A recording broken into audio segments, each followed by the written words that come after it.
नमः शिवाय। फर्स्टमा चाहिँ हामी यो मन्त्र सुनौँ, त्यसपछि यो मन्त्रले के भन्न खोजिरहेको छ त्यसको बारेमा थोरै जानकारी गराउँछु है त। कर्पूर गौरम करुणावतारम संसार सारम भुजगेन्द्रहारम सदा वसन्तं हृदयारविन्दे भवं भवानी सहितं नमामि। यो मन्त्र चाहिँ भगवान शिवजीको यजुर्वेद मन्त्र हो, जुन चाहिँ हामीले पूजा वा आरती सकिसकेपछि भुलवश हामीबाट केही गल्ती भयो भने त्यसको क्षमा माग्नको लागि चाहिँ हामी शिवजीको यो मन्त्र चाहिँ जाप गरिन्छ। र यो मन्त्रमा चाहिँ कर्पूर गौरम भनेको चाहिँ कपुर जस्तै सेतो र चम्किलो भन्ने बुझिन्छ भने करुणा अवतारम भनेको चाहिँ दया र करुणाका साक्षात अवतार भन्ने बुझिन्छ।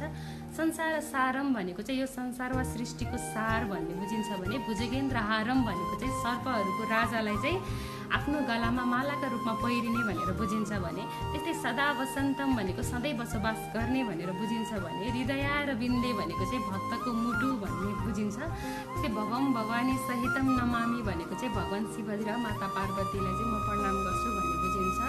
आशा छ तपाईँहरूलाई यो भिडियो चाहिँ इन्साइटफुल भयो